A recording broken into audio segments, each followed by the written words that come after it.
Meeting of the Person County Board of County Commissioners to order. If I could get Commissioner Jeffers to do our invocation, please. Let us pray. Heavenly Father, we come first, Lord, to say thank you. We thank you for the many blessings you bestowed upon each and every one on the sound of my voice. We thank you for the blessings you bestowed upon this county. We ask you, Lord, that you watch over us as we conduct the business of the county tonight.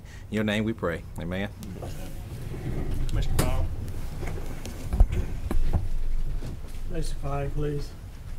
I pledge allegiance to the flag of the United States of America and to the republic for which it stands, one nation, under God, indivisible, with liberty and justice for all. Just so that people on YouTube and out in the public understand, Commissioner Puryear is calling in by conference call. His voice will be heard and it will count. And making sure that everybody understands that before we move forward. Is there any discussions or adjustments of the agenda? Hearing none, I motion to approve. Any further comment? All in favor, please indicate by saying aye. Aye. All right.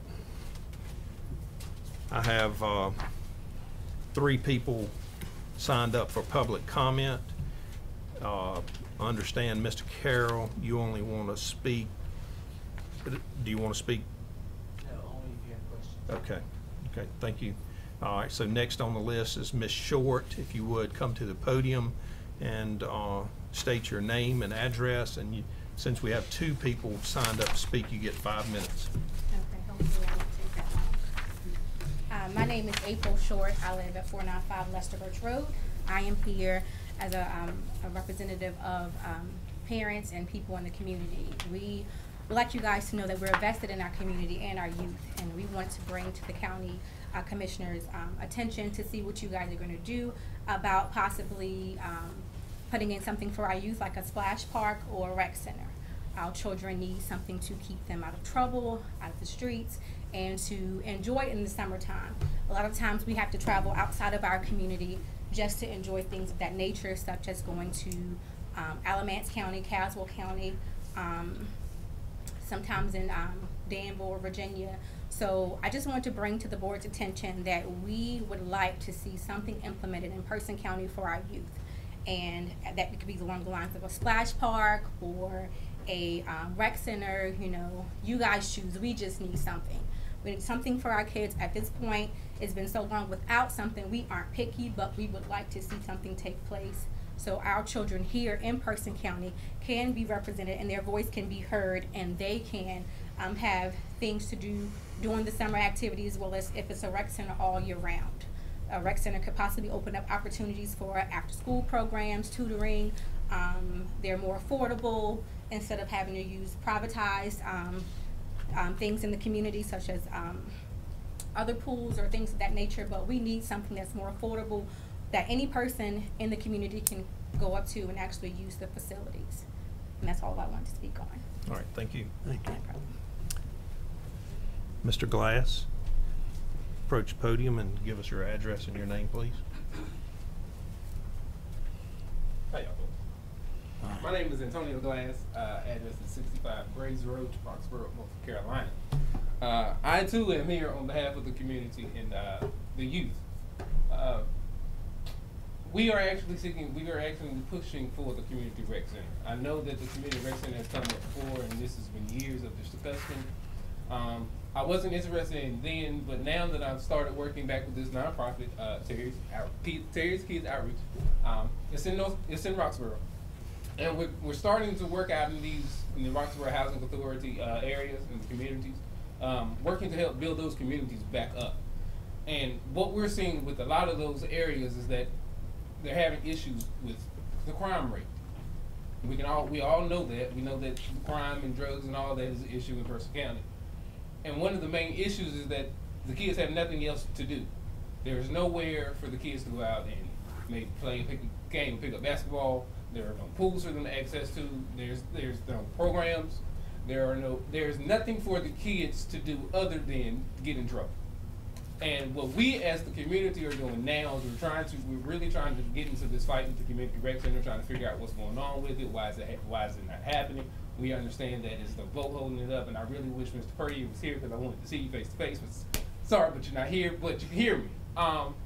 And that's what we really want to know. We really want to get the information about the community rec center and what we need to do as a community to help to get that happening, because that'll be a major asset to this community. There are surrounding communities that have community rec centers and community programs and splash pads, but we don't. And for those people to not have to travel to other counties, we would rather for them to do those activities at home. And that's all we're looking for. Thank you. All right, thank you. All right, is there any discussions or adjustments of the consent agenda? Move for approval. Hearing none, got a motion on the table to approve the consent agenda. Is there any further discussion? Hearing none, all in favor, please indicate by saying aye. Aye. All opposed? All right, ayes have it. New business, item number 2, NCACC update. Ms. Tate. Good evening, Commissioners. Per Commissioner Jeffers' request, we have a representative from the association here to provide you with an update about broadband legislation. Ms. Joanna Reese is here, and she has some slides prepared for you, and she'll be able to answer any questions you might have.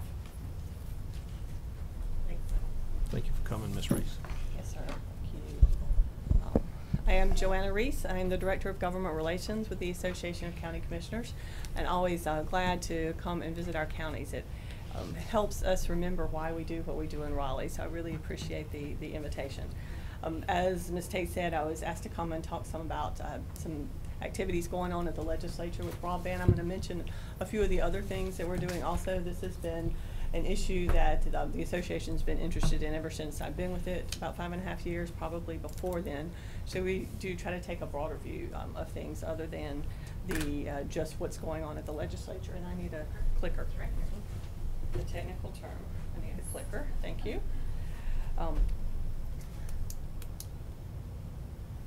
works. It might not be on. Is there a little Am I switch? pointing? Yeah. There you go. Sorry. It's not on. All right. There we go. Try that. Well, I should have done that. Right. There we go. Cooking with heat now. I will first touch on the legislative activity this current biennium. The legislature did just adjourn on Friday a little bit before noon. A couple of the things they did were in the budget bill this year, and they implemented a grant program. As the association has traveled around the state and talked to legislators about broadband, and just even in Raleigh, we always get great response. Yes, my community needs this. Almost without fail, every county talks about needing, every legislator talks about needing an expansion of it. We still get stymied about making progress on that, but they did put in place a grant program in the budget. The acronym is GREAT, Growing Rural Economies Through Access to Technology. We're always happy to see any progress on broadband issues. This is a grant program, $10 million, not a huge amount of money, and it is going to private companies and co-ops, such as your electric co-ops. So local governments do not have access to that, and that is something we would have preferred to see. But it is targeted towards Tier 1 counties, and it will be a scoring system will kind of determine who gets it. It'll be administered by the State Broadband Office, and we have a very good relationship with them, so we're comfortable with how that will be carried out in the Department of Information Technology. And it will go to projects in Tier 1 counties that are larger scale projects that are getting higher speeds to unserved areas. So we think the criteria for it are good. Still, again, we wish there had been some availability for local governments to access these funds also. Along with the grant program in the budget, this second tab I have there has some language and quotations that is exactly pulled from the budget bill, and it was sort of tagged on to the end of the grant program, really almost looking like it's a piece of it, but it's just some separate language that we were not happy to see in the budget, and it's some limiting language, and we've talked to numbers of lawyers about it. We've talked to the School of Government. We believe they'll be coming out with some written information on it from the School of Government. That, however it got in there, it appears that it could be used to limit local government involvement in expanding broadband access, and it's that I changed the color, made the font blue, and underlined that piece at the end. Shall not be used to subsidize the provision of competitive service. And this is language that's in there that, depending on how it's interpreted, depending if it's challenged, the idea that if a local government puts in infrastructure and wants to lease, and this, I should say, this is from, this is put in the new language in the leasing statutes. Even though it references a city, there's a cross-reference. It means it applies to counties also. So to municipalities or counties, it could be interpreted that if there is infrastructure that the local government wants to lease, someone can make the argument that just the very leasing of it to a private company could be seen as subsidizing the provision of competitive service. So this is something that was in some different legislation previously, and we had worked to keep it out, but it last year, but it popped up again this session and showed up in the budget. And if you all will recall, you may have heard, the budget came out in a procedurally in a way that did not allow for any changes to it. It was not heard in committees and vetted, and there were no amendments and that kind of thing. So there was not an opportunity to stop this year. Can I ask a question as Yes. we go along? Is the access to the GREAT Act associated with the grant money, or is it associated with any subsidy of competitive service? Any subsidy. So it doesn't have any, it doesn't have any It would- correlation with the grant That's right. program? That's right. Okay, It thank is you. in the existing local government leasing statute, so it would apply to any type of funding, not just funding from the GREAT Act. How does this compare with the legislation that's already in effect from the federal government related to getting broadband to counties? This. Because typically the federal supersedes in some instances. It does. This statute applies to local government funds going to projects. So I'm not. I really would have to check on that to be sure, but I'm not sure that it would. The federal, whatever's existing in federal statute would No, I really stop apologize. it. It was the state program that says that we can These for economic development. right, yes. Okay. Yeah, how does this correlate with that? I think that is one of the questions that Okay. remain to be answered. I apologize. I know Keep that is going. one of the questions that remain to be answered. I'll put it that way. No, Thank you. please, just misunderstood your question. So other than the provisions in the budget, there were several pieces of legislation, House Bill 390 and Senate 208 were companion bills in the House and Senate that were mirror language of what we've had in previous bienniums that would authorize counties to put in place infrastructure and lease it back to private providers. Those were did not move. Last year we had a hearing in a committee that went very well, but then it was stopped, and the next meetings keep getting stopped in subsequent committees. House Bill 1036 is a local bill, and that was actually the idea of our one of our main sponsors on the House side of the statewide bill. The first two are the statewide bills. He has been very frustrated also and thought about trying a local bill. And the difference is a local bill can have up to 14 municipalities or counties in them, and apply that way. Once you cross into over to 15 jurisdictions, it becomes a statewide bill. So there was an attempt to move the local bill. It's almost mirror image, just a little bit of tweaks to the statewide bills, but that also it passed one committee very enthusiastically with other legislators asking to add their county, and the answer was no, because we have, we already were full of the maximum number, and then came to a dead stop in the second committee that it went to, that it was industry made the request that it not move again, so it did not move. So this is a challenge we continue to face, and a challenge we'll continue to push back on and keep working on that. Outside, well, I'll get to that later. Outside of legislative activity, we did do, in conjunction with the League of Municipalities, we held a lunch and learn, and it was primarily for legislators, but it wasn't attached to your particular legislation. We had some Experts come in, we served lunch, and there were some industry representatives from some of these smaller companies, not the big boys as I call them, but from some of the smaller companies who are interested in getting service out to the more rural areas, and then you know, a couple of other people. Unfortunately, that was the day the House was running some fairly significant, it might have even been running the budget that day, but some legislation that they had to stay there, and they worked through lunch that day. We had a couple of senators come, but made some good contacts. And so it's when you schedule these events during the legislative session, you kind of take a risk, and you hope it's a good day. And that ended up being a day with not as many attendees. But the League of Municipalities also has this as a high priority, and so we'll continue to work with them. We are having conversations with other stakeholders. This is just a short list. There are a number of others. I could put MCNC up there. With telemedicine coming along as being popular, the hospitals may be interested in having conversations. And I mention this partly because we do talk to these groups. Lieutenant Governor's office is specifically interested. But the same bill sponsor that I was mentioning earlier in the conversation, who was attempting the local bill, he's told us that he wants to pull together the stakeholders sort of under his request / direction, however we want to call it. Maybe that will give it a little oomph to the conversation. And so we expect to have some more formal conversations about how to move forward on broadband issues throughout the coming months and leading up into the long session, which will start in late January. And then I'm going to flip through just a few slides to talk about A County Quarterly is our quarterly magazine. And you all should be getting that. I hope you do. And so that's another venue we use to talk about our agenda items, among other things. So this was in the winter issue. We had this one article, and it was largely focused on education, but touches on a few other areas and some of the challenges there. And then in the spring issue, we're continuing it. This is a hard copy of one.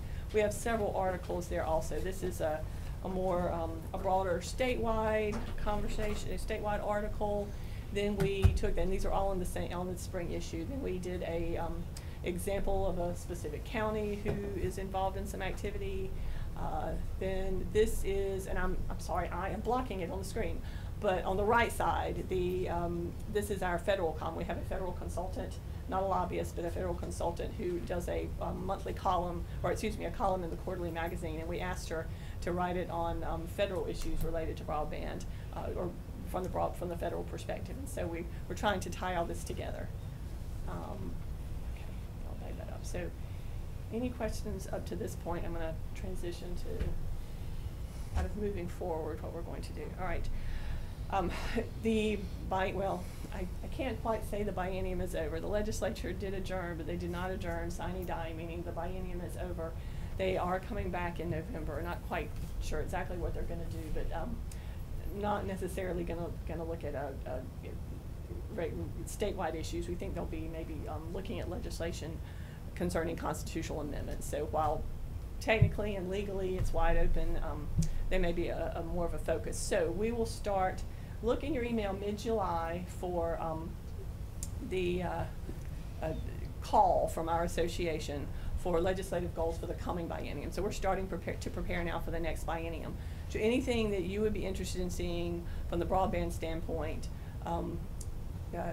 or any other standpoint for that matter, we will start moving through our legislative goals process. So we're very proud of the fact that our legislative agenda is set by our members. We take that very seriously. We don't sit in Raleigh and make things up. That would be very ineffective. We can go to the legislature and say, this is what our members have requested. So stage one is what I just mentioned. Those goals will be broken out by subject matter. I'm not going to go through all these. So we have up to September to submit goals. Yes, it's a 2-month, thank you very much, Commissioner Jeffers. It's a 2-month window. That gives you one board meeting to discuss it and then another board meeting to vote on it. And that's important. The board as a whole needs to approve the goals that are submitted. So they'll go through a vetting process. They'll go to our steering committees, which is our policy committees, and be debated in those committees, narrowed down to a more manageable number. We talk about, staff provides guidance, but certainly the decisions made by the members. We talk about what is truly a statewide issue, what is politically feasible, or maybe not politically feasible, but important to continue the conversation about anyway. They will go from whatever comes out of those steering committees will go to our Legislative Goals Committee, which is a committee of commissioners from around the state. And they will vet them and narrow them even further. And then they will go to our Board of Directors, who will consider them and maybe make some modifications. I've never seen the board do just widespread changes to it. And then what the board approves will go to our Legislative Goals Conference, which is a 2-day conference in January. That's where every county has one delegate, every county has one vote, the opportunity for one vote. You can send as many attendees as you like, but you have one voting delegate. And so our final package is approved by, at least there's an opportunity for every county. But I'd say we have about 85 to 90 of our counties participate every biennium. So it truly is a statewide county, all of our counties are involved in it. So that's what we'll do moving forward. So please think about what you would like to see on the broadband standpoint and anything else. And please submit, it works if the counties submit goals for our legislative agenda. Mr. Chairman, I'm finished. Well, thank you for coming, and Commissioner Jeffers, thank you for asking for the presentation. And I'd just like to say that our taxpayers are funding our broadband right now, and it's only fair that we give back to them. We're not, and Heidi doesn't want to be in the broadband business. She doesn't want to be the chairman and CEO of that. So it's not like we're asking for an opportunity to get into broadband and compete against our people who are within this county. So I'm a little bit concerned that we have someone over in Raleigh that's expressing an interest from an industry level that feels threatened by us getting in when actually all they needed to do was private industry come in and take care of the need. So thank you, and appreciate you asking. Anybody else? If I may follow up on that briefly, Chairman Kendrick, thank you for bringing that up. We say until we are blue in the face, the counties do not want to be the service provider. That unfortunately is the rhetoric that gets repeated. I got one question, if I could. Doesn't it, looking at it on the federal level and on the state level, it looks like the federal, every time you talk to any of them, they're wanting to help the counties do what they need to do to get people to have access to this, but then the state turns around and limits it.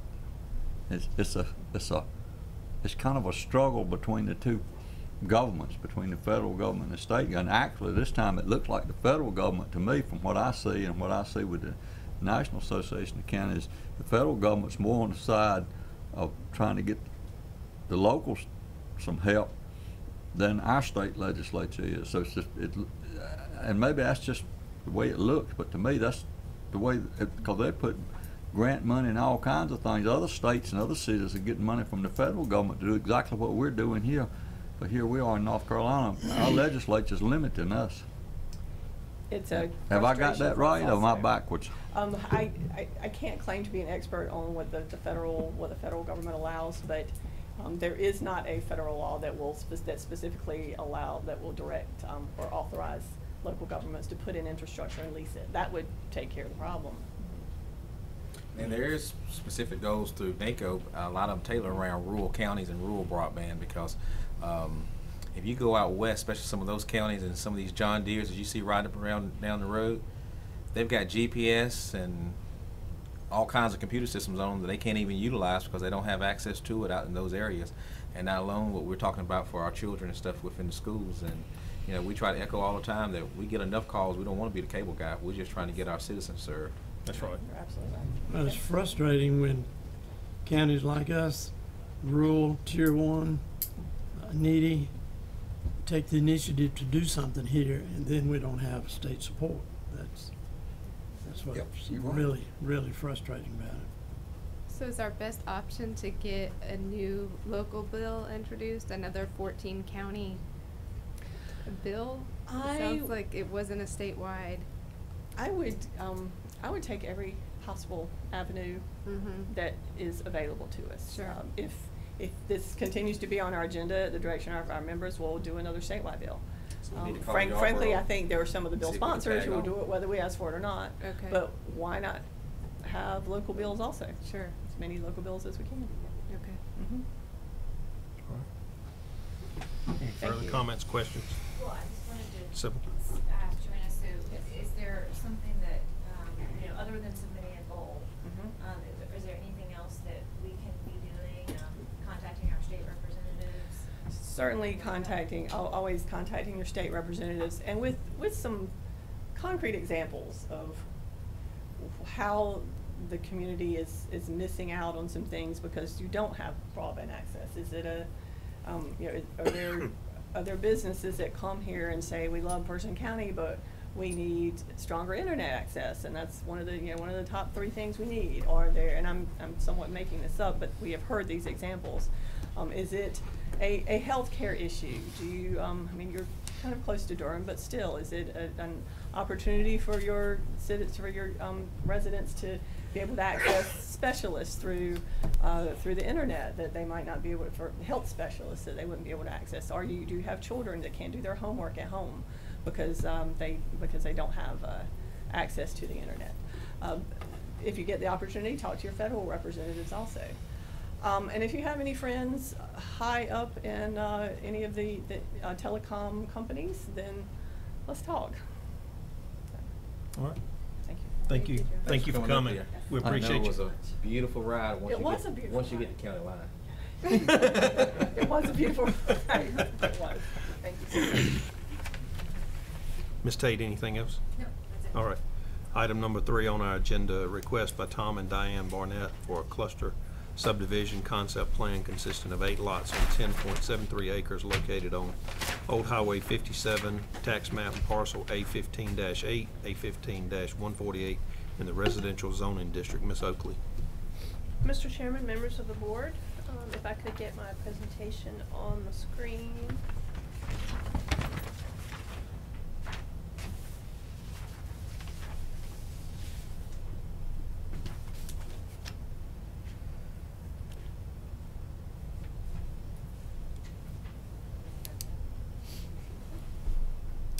I don't see him from here, actually. Sorry, I was trying to see that too.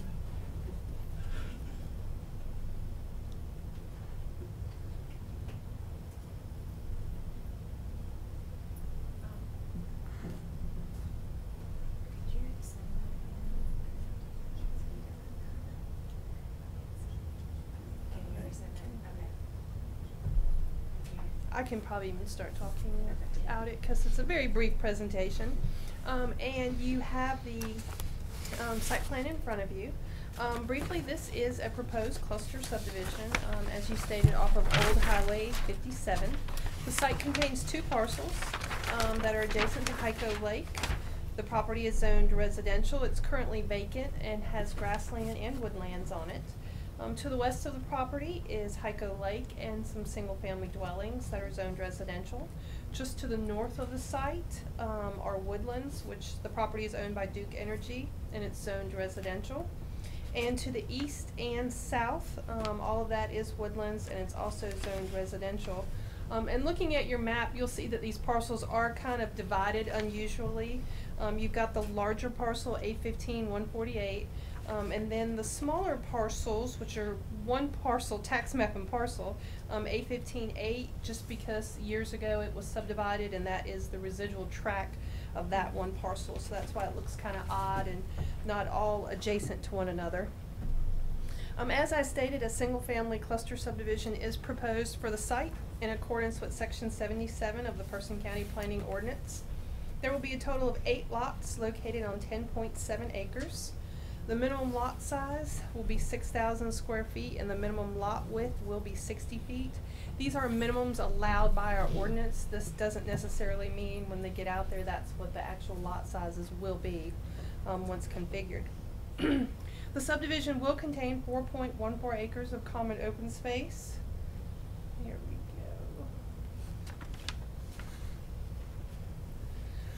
we go. Which will include a conservation easement in accordance with Section 77-7 of the ordinance.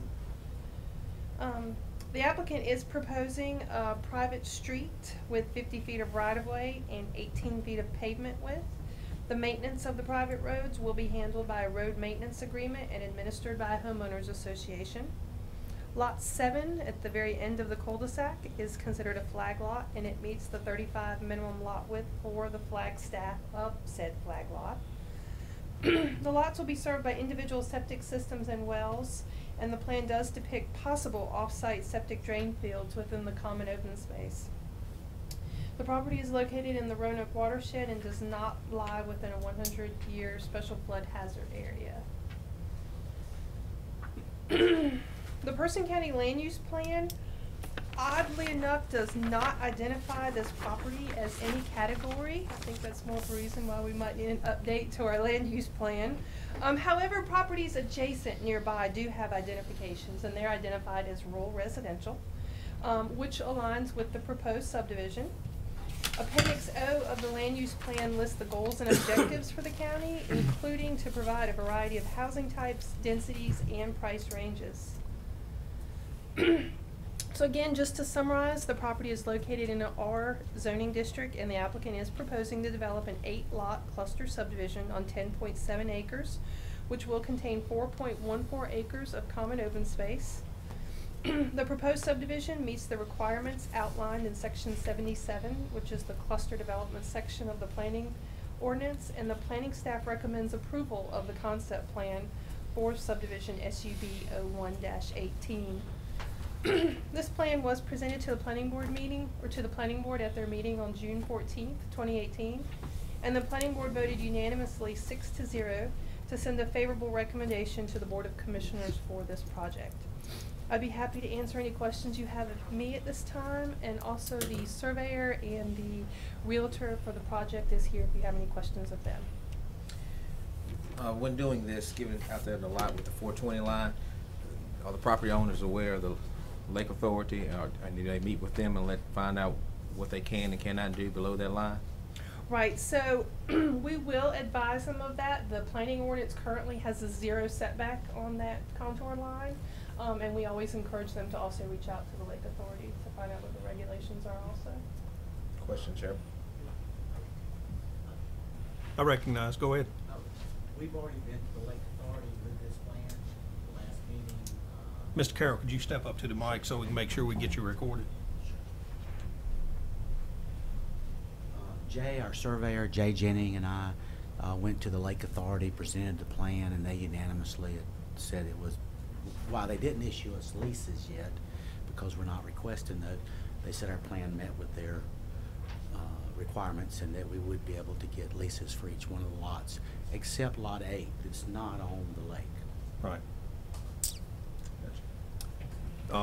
While you're still up here, Mr. Carroll, how does the, in relationship, I see here that it says wells and septic tanks, and I know where it's at, it falls within the Duke Energy requirement for the water systems. Have you guys discussed that with Duke Energy, or has it been addressed with the local planning and zoning? It has with the environmental health here, and we had private people coming out testing the soil, and you'll see on the plat there's areas we discovered. The 7-acre tract here was bought to supply septic for these and/or wells. I think what he's referring to is coal ash stuff that was out there that now that certain houses within a certain perimeter are getting water systems. That's correct. We were not aware of that. Well, it falls within the 1.5-mile radius of the coal ash legislation. It's a half mile. That still would probably be within a half mile. Probably. Definitely want to check that out, for sure. Yeah, because I don't know, I work for them, and I don't know the legislation either, and it may be that they come in after the legislation is in place and they put this in here, and I wouldn't want you guys to be responsible for, you're already putting a lot of money out there to put something like this in place, and I really wouldn't want you guys to be on the hook for a system, water systems that would make sure that there's no issues related with it. I agree. And environmental health should maybe give you some information, because I got a call a few weeks ago where the system was there, but it wasn't Hadn't been inspected. Right, had not been inspected Because by the people by hadn't the done county what yet. they're supposed to. And so they referred them back to, I think it was TJ Plumbing or whoever that's And putting Tanya. those systems And in. Tanya. So, so yeah, so you can check with them as well, but. Yeah. The septic's already expensive enough. with the That's water right, system. yeah, and water systems, they're quite expensive too, so. Hang on a minute, I got another question. Yeah. Okay. Mine's on your drain field and your septic tank systems. Do they, I see where you're talking about they may be off-site. Has that been approved by the health department or somebody? Yes. What type system are you gonna be using? There's two different type systems, but they're both drip systems. One Drip systems? Yeah. So they're both subsurface? Nothing discharges? So, okay. Any further questions for Mr. Carroll or Lori? What's the pleasure of the board? Move to approve. Okay, we got a motion on the table to approve. Is there any further discussion? And through the recommendation to the planning board, there was no suggestions of any additions or anything. Thank you for the good questions, guys. All in favor, please indicate by saying aye. Aye. All opposed? All right. Next on the agenda, appointment of boards and committees. Ms. Reeves? I'd like to present to you all citizen applications for consideration for appointment for all current vacancies that we have at this time. The first one before you is for the Recreation Advisory Board. We have one position for an unexpired term to June 30th of 2019, so basically a one-year appointment. And we have one application. Tabitha George has requested appointment. What's the desire of the board? Move to approve. Got a motion on the table. Any further discussion? All in favor, please indicate by saying aye. Aye. All opposed? For the Voluntary Agriculture District, we have two township applications. Mr. Kyle Berryhill is requesting reappointment for the Holloway Township, and also Mr. Johnny Rogers requesting reappointment for the Cunningham Township. Move for approval. Got a motion on the table to approve. Any further discussion? All in favor, please indicate by saying aye. Aye. All opposed? And then we have one application at your seats tonight for the Person Area Transportation System Board of Directors. This board is requesting, has vacancies for several different designations, and tonight, Mr. Greg Shee is requesting, appointment by his affiliation with the school system to be a representative on that board. What's his affiliation given he's retired? He has a basic working knowledge of the school system and its policies and its daily work. And so it is not a requirement to be an employee of the school system. So he can be affiliated with such, and I did ask to make sure that he would be eligible, and he is. And it has the blessings of a superintendent. Just tell him I vetted him good when he came, when he put his application in. Okay, any further questions? What's the pleasure of the board? Move for approval. I got a motion on the table to approve Mr. Shee. Is there any further discussion? All in favor, please indicate by saying aye. Aye. All opposed? All right, ayes have it. Chairman's report, number one, thank you, Kyle, for taking time out of your vacation to call in. One of the things that we do as commissioners is spend our private time doing things for the county, and I appreciate the fact that you are on vacation and you called in. The other thing that I'd like to do is offer Ray and Jimmy a good wishes on safe travel headed towards the National Association meeting. Also ask that we keep our prayers and support for Ray as he runs for president of the association. And I apologize for missing that last meeting, but I want you to know that my support's behind you, and I hope you do well. Thank you. Manager? Yeah, I'd like to pull your calendars to see if you might be available for a ribbon cutting for the tower at Bushy Fork. We're looking at the 20th of this month, which happens to be a Friday, at 10 o'clock. I know July is a tough time, but we were wanting to I'm good. try to get some positive press on that last tower. 10 o'clock. 10 o'clock on the 20th. And that's all. Email it. Kyle, you good? Okay, thank you. On a Sounds Friday. good. What time It's did on you a say? Friday. 10 o'clock. 10 o'clock on Friday. We work on I work 7 days a week. That's right. Vice Chairman, any report out? No report. Jimmy? Yeah, I was listening to these folks in here tonight talking about kids having time on their hands during the summertime.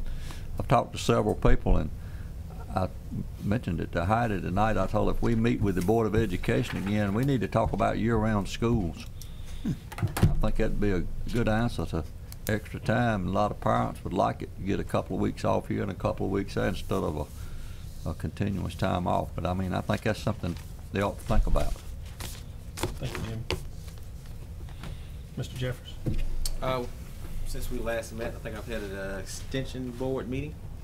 And so I think they're gonna try to do some type of ag-related programming or curriculum over at PCC. So kind of wanted to put that out there and let folks know. And then I also want to invite the community members that came tonight about the Rec Center Splash Park to our Rec Board meeting on July 11th at 5:30. Of which we still have open. I thought we don't have any more seats. We don't do have any more? I think We you filled it just- tonight. you just Oh, it appointed filled it your tonight. last Okay, one, gotcha. yes. But the Rec Board appoints, I think, 2 seats through them. Now, I don't know when they're up, but I can check on that.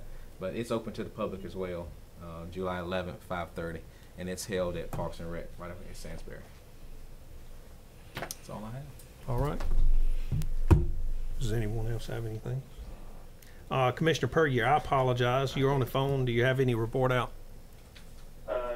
Just one comment first. I want to thank Heidi for accommodating me being here. Unfortunately, I'm here. This was planned with an Elks National Convention in San Antonio, and I have something proud to report that one of our young local students was awarded a $50,000 scholarship and finished #1 in the nation over 20,000 applicants. Wow. That's one of the reasons that we're down here. So that's certainly a good thing to report on that. All right. Hey, weren't you a commissioner before you were elk? I think I was. Thank you, Kyle, for doing that. And if you would, shoot us an email with that information related to that student. We'd appreciate it. And we could do a press release or something on that. So thank you. And again, safe travels, and we look forward to seeing you soon. Hearing that, I'd entertain a motion to adjourn. So moved. I got We it. got a closed session. Right, Right? close Oh, session. yes, we do. That's right. Still so My moved. apologies. I thought we was gonna get out of here way early. Entertain a Kyle motion to hang go up, into didn't he? closed session.